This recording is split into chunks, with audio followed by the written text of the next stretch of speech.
हाँ साथियों, आपसे मेरा परिचय ले। मैं कौन हूँ, कहाँ का रहने वाला हूँ और मेरा नाम क्या है। साथियों, मेरा नाम आशीष कुमार फौजी है। मैं बांदा जिला गांव दीपक नगर का रहने वाला हूँ। घर में मेरे चाचा जी हैं, उनका नाम सागर है और मुझसे बड़े मेरे भैया हैं। भैया का नाम अशोक कुमार है। भैया मेरे एग्जीक्यूटिव मैनेजर के पद पे काम करते हैं और भाभी माँ है। भाभी माँ का नाम अंगारमती है। एक छोटी बहन है जिसका नाम रंजना है। एक मेरा दोस्त है जिसका नाम ओंकार नाथ है। क्या बताऊं, आज सुबह सुबह मेरा दोस्त ओंकार मेरे पास फोन किया और कहा कि भैया आशीष, मेरी बहन की शादी पड़ गई है, परसों बारात आएगी और मेरी बहन की शादी में आप जरूर आइएगा। आप आ जाएंगे तो मेरा भी हौसला बुलंद हो जाएगा। इसलिए अपने दोस्त की बात को मानकर उसकी बहन की शादी में जाने के लिए छुट्टी मंजूर करा लिया हूँ। लेकिन घर चलने के पहले सोच रहा हूँ कि एक मेरा दोस्त है जिसका नाम रामू है। रामू से मुलाकात करूंगा, उसे भी लिवाकर घर जाऊंगा। अगर जाएगा तो अच्छी बात है, नहीं तो मैं अकेला ही चला जाऊंगा। चलता हूँ अपने दोस्त रामू के पास।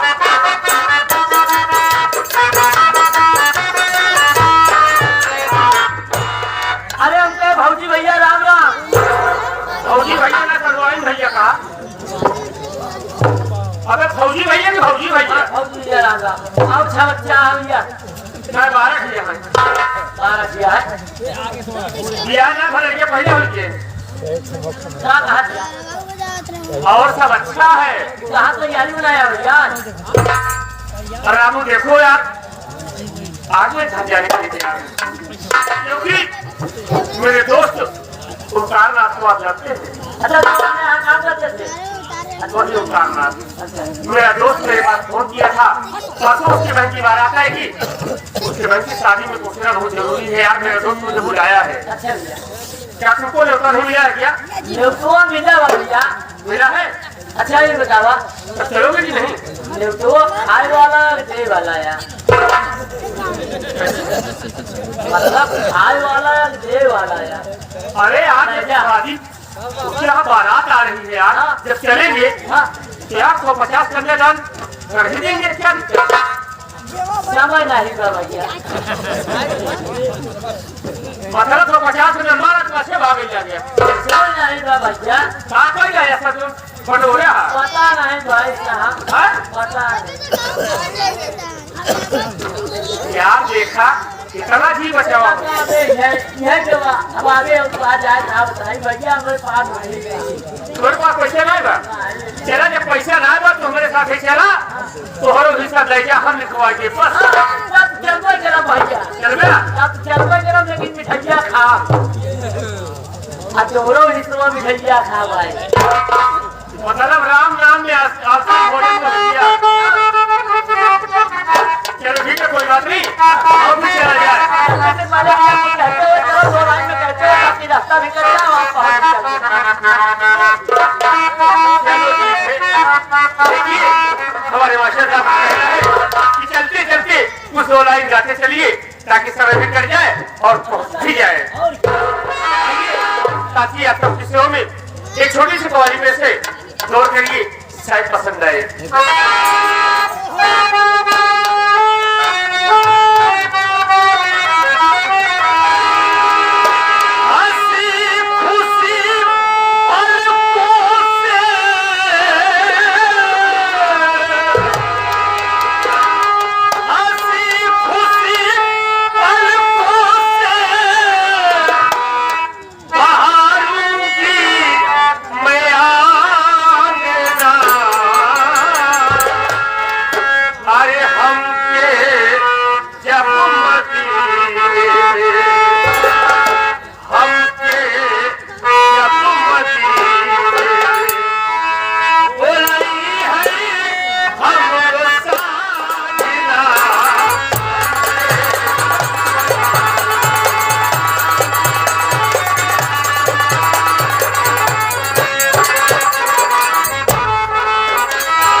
ये मेरे लिए आया है, भैया को प्रणाम पूछिए।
संगीत कला के प्रेमियों को सबसे पहले मेरा नमस्कार सत्कार। हम लोग सबसे पहले मेरा और मेरे परिवार का परिचय लीजिए। मैं कौन और कहाँ का रहने वाला हूँ। मैं इसी दीपक नगर का रहने वाला हूँ। मेरा नाम ओंकार नाथ। मुझसे छोटी एक बहन है जिसका नाम संगीता। जब हम भाई बहन छोटे छोटे थे अभी मेरे बाबूजी का देहांत हो गया। मुझे उनका प्यार नहीं मिला और ये दुनिया छोड़ करके स्वर्गवासी हो गई। मेरी माँ गांव में मेहनत और मजदूरी का काम करते थे और हम भाई बहन की परवरिश करते थे, लेकिन मेरी माँ ये सदमा नहीं बर्दाश्त कर पाई क्योंकि मेरे बाबूजी का देहांत हो गया। अचानक एक दिन मेरी माँ बीमार हो गई। घर में पैसा नहीं था तो मैं अपनी माँ का इलाज करा लूं। कई लोगों के पास गया, अपनी मजबूरी को बताया, लेकिन किसी ने मेरी मजबूरी को नहीं सुना। मैं लाचार होकर घर लौट आया। मेरी माँ की हालत बिगड़ती चली गई। मैं सोचा कि मेरे गांव में सबसे बड़े चाचा सागर हैं, मैं उनके पास क्यों न चला जाऊं और उसे अपनी मजबूरी को बताऊं, हो सकता है मुझे पैसा मिल जाए। मैं दौड़ता हुआ चाचा के घर गया और अपनी मजबूरी को बताया और हमने चाचा सागर से 5,000 रुपया कर्ज ले लिया। जब मुझे पैसा मिला तो मैं घर आया और अपनी माँ को लिवा जाकर एक हॉस्पिटल में भर्ती कर दिया। मेरी माँ का इलाज शुरू हो गया। मुझे बड़ी खुशी मिली, मेरी माँ ठीक हो जाएगी, लेकिन ये खुशी ऊपर वालों को नहीं मंजूर थे बाबू। मेरी माँ भी ये दुनिया छोड़कर जिंदगी का हर सहारा टूट गया, सहारा देने वाला कोई नहीं रह गया। मैं मेहनत और मजदूरी का काम करता था, अपनी बहन का पालन करता था, लेकिन मेरे स्तर पर चाचा का 5,000 रुपया कर्ज था। ये गरीबी के हालात की वजह से मैं कर्ज नहीं अदा कर पाता। एक दिन हमने अपनी बहन से कहा कि बहन संगीता, मेरे स्तर पर चाचा का 5,000 रुपया कर्ज है, चलो भाई बहन चलते हैं चाचा सागर के यहाँ मेहनत और मजदूरी का काम करते हैं, धीरे धीरे उनका कर्ज अदा हो जाएगा और हम भाई बहन का गुजारा हो जाएगा। हम भाई बहन जाकर के चाचा सागर के यहाँ मेहनत और मजदूरी का काम करने लगे। 1 साल मेहनत और मजदूरी का काम किया, एक पैसा मजदूरी नहीं लिया। ये सोच कर नहीं लिया कि चाचा का कर्ज भी अदा हो जाएगा और जो पैसा बचा रहेगा जब जरूरत पड़ेगी तो मैं अब चाचा से मांग लूंगा। धीरे धीरे वक्त गुजरता गया। बहन संगीता सियानी हो गई है, उसकी शादी की चिंता मुझे सताने लगी। मैं जिसके दरवाजे पर बहन का रिश्ता लेकर जाता था, लोग मुझसे दहेज की मांग करते थे।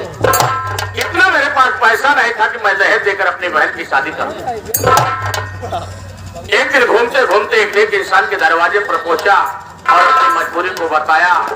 उन्होंने मुझसे कहा कि बेटा ओंकारनाथ, क्या गरीब की बहन बेटी की शादी नहीं होती है? तेरे पास दहेज देने के लिए पैसा नहीं तो क्या तेरी बहन की शादी नहीं होगी? अरे दहेज क्या होता है? दहेज लेना पाप है, सिर्फ दूल्हा नहीं दहेज है। मैं अपनी बहन की शादी तय कर दिया। परसों मेरी बहन की बारात आने वाली है। आज मैं सोच रहा कि चाचा के घर चला जाऊं और उससे पैसा मांग लूं। जो पैसा पाऊंगा बहन की शादी में खर्च कर दूंगा। कहाँ जाता भैया? मेहमान भाई चाचा के घर जा रहा हूँ यार, पैसा लेने के लिए। चाचा के पैसा ले जाता या दोनों मतलब नहीं बजाए। चाचा के घर नहीं जाऊंगा तो काम नहीं चलेगा, पैसा नहीं मिलेगा। अरे भैया हमारे घर में पैसा जी ले जा, तू पैसा ना मिली हमारे घर मतलब ही बात। चाचा घरे जाए दोनों मतलब ऐसे नहीं बा, काहे कि चाचा तोहरे घरे खुदे आवत आप पैसा दे। अच्छा मेरे घर आ रहे हैं? हाँ, आपका रसम रुपये चिल्ला घर खाना में भाई आवत रहे हैं। अच्छा बात है यार।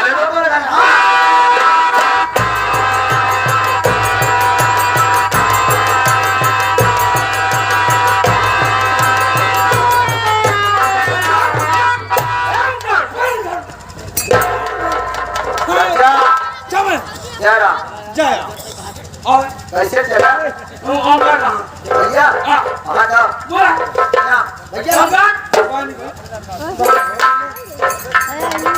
चाचा जी के चरणों में ओंकारनाथ का प्रणाम। तुम्हारा प्रणाम मोढ़ू की निशान तुम्हारे पास कहे आ जाते हो? बदलाइए किस लिए आए हो? हमारे पास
मेरे दरवाजे पे कर्ज लेने के लिए आया।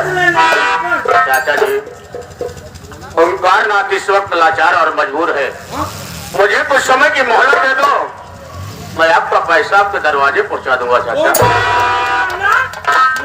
मैं तुझे 1 मिनट के लिए दूंगा, लेकिन ये बता तू कैसे लाचार पेपर से बता। सुनिए, मैं अपनी मजबूरी आपसे बता रहा हूँ।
ओंकार नाथ इसलिए लाचार और मजबूर है क्योंकि मेरी बहन की शादी पड़ी है।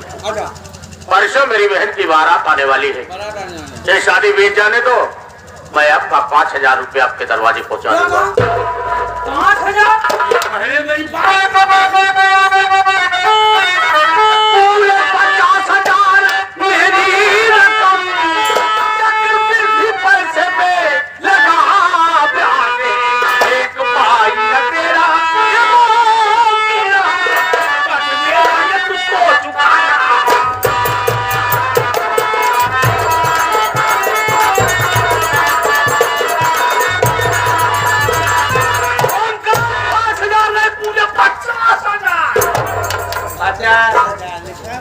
अच्छा चाचा, हाँ ये बतावा क्या भैया 5,000 लिया है लिया तो कर % प्याज लगाया क्यों नहीं? प्याज क्या प्याज मैं चक्रवृद्धि ब्याज लगाया हूँ और तेरे दिमाग में नहीं जाएगी चक्रवृद्धि ब्याज, वो समझता है वो भैया ये चक्रवृद्धि ब्याज का होगा? रहमान भाई, जब किसी से इंसान पैसा लेता है ब्याज पर, अगर समय से ब्याज या पैसा नहीं दे पाता है तो ब्याज भी मूर बन जाती है। इसी को चक्रवृद्धि ब्याज कहते हैं। चाचा जी, आप जानते हैं कि ओंकार एक गरीब एक लाचार इंसान जो इतने दिन में आपका 5,000 रुपया नहीं अदा कर पाया, तो भला आपको 50,000 रुपया कहाँ से दे पाएगा चाचा? अगर 50,000 नहीं मिलेंगे तो मैं यहाँ से जाने वाला नहीं। हाँ, ऐसे कुकुरे नहीं घेरे रहे जब तक कौरा पाया तब तक जाए। तो साले मुझे पैसा चाहिए, पूरा पैसा चाहिए।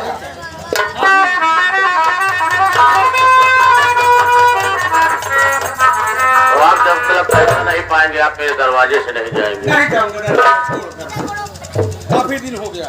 मैं आपसे बार बार कह रहा हूँ कि शादी बीत जाने तो मैं आपका पैसा आपके दरवाजे पहुँचा दूंगा। अरे शादी कैसे ओमकार नाथ मुझे पैसा भी चाहिए अभी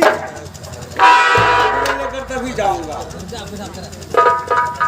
ऐसा लेकर जाओगे आप? हाँ ओमकार नाथ। मैं तो आपसे 5,000 लाया था, लेकिन आपने मेरे ऊपर चक्रवृद्धि ब्याज लगाया। 5,000 का 50,000 हो गया। कहा गया है कि सीधी अंगुली से घी कभी नहीं निकलता। ये निकालने के लिए थोड़ा सा टेढ़ी करना पड़ता है। ऐसे नहीं, ऐसे निकाला। सब घी अपने आप निकल आता है। ये हमारे दरवाजे पर कर्ज लेने के लिए मेरी मजबूरी को नहीं समझ रहे हैं। चाचा जी, आपको याद होगा कि हम भाई बहन आपके यहाँ साल भर मेहनत और मजदूरी का काम किया है मालूम है। और एक पैसा मजदूरी नहीं लिया है। अगर एक इंसान की न्यूनतम मजदूरी एक दिन की जोड़ी जाए तो 100 रुपये होती है। 100 रुपया कहाँ बनी? 100 रुपया जोड़ बतावा। 100 जोड़ बतावा। 100 रुपए हो गया। नहीं रहमान, मुझे इनकी तरह हराम की कमाई नहीं चाहिए। मुझे अपने खून और पसीने की कमाई चाहिए। मैं उस वक्त की मजदूरी से मांग रहा हूँ जिस वक्त हमने भाई बहन इनके यहाँ काम किया था। अगर एक इंसान की मजदूरी एक दिन की 100 रुपए होती है, एक महीने की मजदूरी 3,000 होती है। साल भर में 12 महीना होता है, याद है आपको ना? और हम भाई बहन की टोटल मजदूरी साल भर की 72,000 होती है। आप ईमानदारी से अपना 50,000 काट लीजिए चाचा। बाकी का जो 22,000 रुपया मेरा बचता है, इसी वक्त मेरे दरवाजे पर देकर के वापस चले जाइए।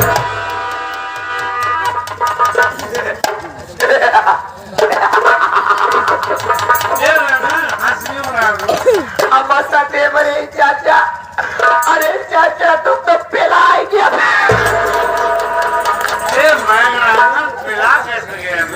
अरे आप पैसा ले तो खुद देख परी। चाचा जैसे तना ताव से ले आए रे आप कर्जा, अब उसे ताव से 50,000 काट लिया।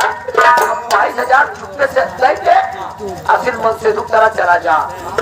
अपनी बात की असिल होगा तो बात नहीं किया। समझ गया ओमकार, मैं समझ गया तू पैसा देने नहीं देता, तू बेईमानी पुतारू हो गया। लेकिन ओमकार ना ध्यान रखना, मैं खाली हाथ जा रहा हूँ, बिना पैसे लिए जा रहा हूँ। लेकिन आज के बाद मेरे जीवन में ऐसा ध्यान बोलना ना तुम चित सकोगे ना तुम मत।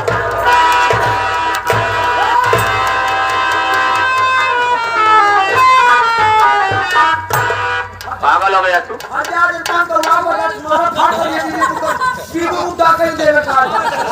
रहमान, अपने दरवाजे पर आए हुए इंसान का स्वागत करना चाहिए, अपमान कभी नहीं करना चाहिए। उनका करे चाहिए सम्मानित होते। इनका तरफ तो मार मार हम दारू साड़ी बांध देते। ये बड़े लोग हैं, बड़े के सामने छोटों की औकात नहीं होती कि अपनी जुबा को चला दे। हम कहीं भले नहीं हमारी दुकान चलाओ जाएगा, लेकिन हमारे जो निकला हमार लगे जो नौकर रहमान, कर्ज होता है भाई, चाहे 1 रुपया कर्ज हो या 100 रुपया कर्ज हो। लेकिन आज सारा सपना मेरा टूट गया मुन्ना। सोचा था चाचा से पैसा पा जाऊंगा तो बहन की शादी धूमधाम से करूंगा, लेकिन आज सारे पैसे की बेईमानी हो गई मुन्ना। भाई में एक पैसा नहीं है। परसों ही बहन की बारात आने वाली है। अब मैं बहन की शादी करूंगा तो कैसे करूंगा? मैं आपके अरमानों को समझ सकता हूँ भैया, कि आप अपने दिल में अरमान सजाए थे कि चाचा के यहाँ से पैसा लाके बहन की शादी धूमधाम से करूंगा।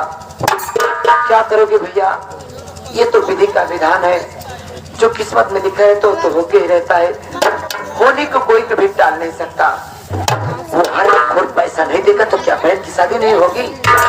भैया, बहन की शादी जरूर होगी। हम लोग कहीं न कहीं से पैसे का जुगाड़ करेंगे। आप बैठ के थोड़ी देर सोच लीजिए, कहीं न कहीं से पैसा तो आ ही जाएगा। आप बैठ लीजिए।